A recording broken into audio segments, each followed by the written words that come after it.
See that signature right there? I had this comic book, Marvel Knights Electra, signed by Brian Michael Bendis. In my opinion, the best comic writer in the business right now. This week's Marvel Month. This week's addition to Marvel Month is Marvel Comics. Why? Because, well, hell, I love Marvel Comics. Anyone who knows me knows that. Okay. Before we get too hardcore into this, let me say some of my opinion on Marvel Comics at this moment in time. Alright, I like what they're doing with the Max line. It's a brilliant way to do everything. But doing that to Nick Fury shouldn't be done at all. Ever. Okay? But on to more important things. The actual reviews of the comics. I'm going to start out with Ultimate Spider-Man. Alright, this is issue 66 and 67. I would love to have one of these signed by Brian Michael Bendis. Unfortunately, I only have the Electra. But that's beside the point. Ultimate Spider-Man. Written by Brian Michael Bendis and written by Brian Michael Bendis and drawn by Mark Bagley. Alright, up until issue 100, 103, something like that. Great series. The writing is amazing. The characters are awesome. The updating of it is exceptional. I can't say enough good stuff about it. There's great crossovers with the Ultimate Fantastic Four and X-Men. Great shit like that. It's just fucking awesome to see, you know. To see them take something brilliant like Spider-Man, my personal favorite comic of all time, and to add to it like that. It's just exceptional. Alright? As I said, I can't say enough good stuff about it. Up next is an older one. Marvel vs. DC. This is an extremely rare copy right here because it's the entire thing plus some of them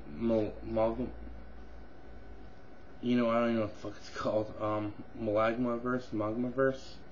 Give me a second, I'll find it. Amalgam Universe.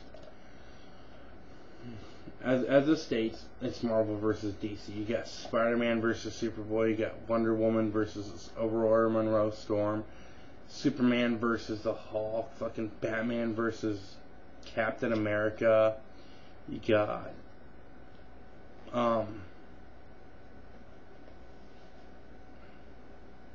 Wolverine versus Lobo. You got Jubilee versus Robin. Flash versus Quicksilver. Aquaman versus Submariner. Catwoman, Elektra. Thor, Captain Marvel. Silver Surfer, Green Lantern. And it's just an exceptionally written series. It's written by well, you know what? It has so many writers. It has so many writers and pencilers. I can't even start to list them. Excellently written. Some of the fights really sucked. Like Superman versus the Hulk lasted like 2 pages. Really sucked to see the Hulk lose because the Hulk, if you know him as well as I know the comics, he'd more than hold his own against him. Alright, next one is Wolverine, The End. My God, what can I say about this series? It's written by Paul Jenkins, art by Claudio Castellini. It is everything you would anticipate in the The End book.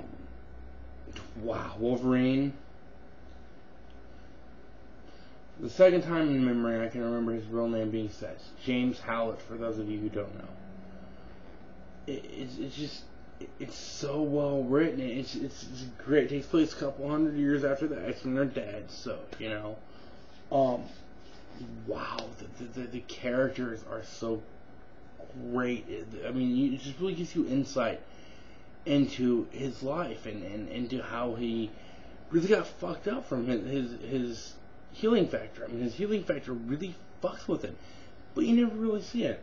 Okay. Up next is another amazingly written series, Powerless. It's a 6-issue story arc. Give me a second, I'll tell you who wrote it and who drew it. Okay, it's written by Matt Chernis and Peter Johnson, with Michael Gaydos doing the art. It's about a psychiatrist who it comes out of a coma he's been in for a week, and he wakes up to an alternate universe where the Marvel universe never happens. It's an alternate universe, so excellently written, so excellently drawn that it's just like, holy shit. I mean, you pick up the first issue and you look at it, it's distorted, and the distortion of the art feels right about it. He wakes up in this other universe where no one has their powers, but it focuses mostly on Spider-Man, Wolverine, Daredevil, Matt Murdock, James Howard, as I just mentioned, or Logan, as most of you know him by, and Peter Parker, and just exceptional. And like, Wolverine is still part of the Weapon 10 program. It's not fucking Weapon X, it's Weapon 10. Those you fanboys who are gonna bitch at me about it, fuck you. I've done my research. Okay. He's still part of that, but he has no healing factor, and his claws are mechanical. Peter Parker was bitten by a brown recluse, not the radioactive spider in the original series. The bullshit in the fucking movie. Bitten by a radioactive spider. Instead of being that happening to him, he's bitten by a brown recluse. He has no uses of his left arm at all. Still going against Norman Osborn, who was the Green Goblin, as you know. And then Matt Murdock, the shit that happens to him, the radioactive waste, still hits him, but it gives him no powers. All it takes is blindness, and takes him and makes him completely blind. I'm up to issue 3 of it. I'm up to issue 85 of Ultimate Spider-Man. I'm working my way through all 133 episodes. Alright, next up is The Punisher Kills the Marvel Universe. Holy shit. Written by Garth Ennis, who is still doing it. Dougie Braithwaite does the pencils for it. Holy shit! What can I say about this? It starts out. It's an alternative title. So, keep that in mind. It doesn't actually happen in the Marvel universe we all know and love. Frank Castle's family is killed by the X-Men and the Avengers accidentally. When the Scree, if you're an Avengers fan, you know who the hell that is, where the Scree attack.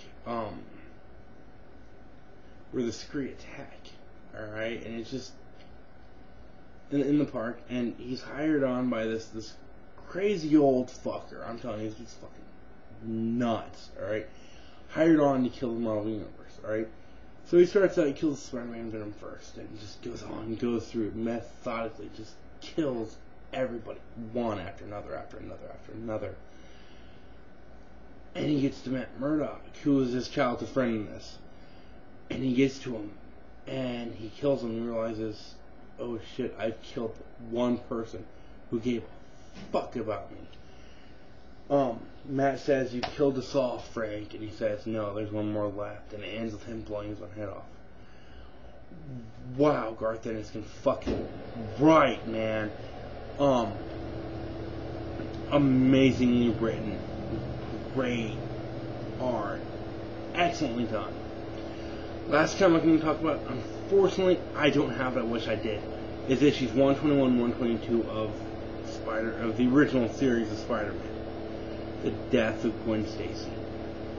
Wow. It's also the death of Norman Osborn. What happens is, Norman is, going after Peter Parker, because he knows who he is in the comics as well as in the movies, all the other bullshit, except for the new anime series. I'll get to that next week, though. He breaks Gwen's neck, throws her off the fucking roof, and Spider-Man catches her, and for the next, 10 issues, he blames himself for her death. It's just, oh my god, amazingly written. Couldn't tell you who wrote and penciled it, but I recommend it. That's this week's Marvel month entry. There will be one more update later today. 2 movies I've seen, just as a hint, are King of Kong and Chasing Ghosts. You don't know what they are, that's cool. If you do, awesome. I'll get to you later. It's Feel Freak signing off.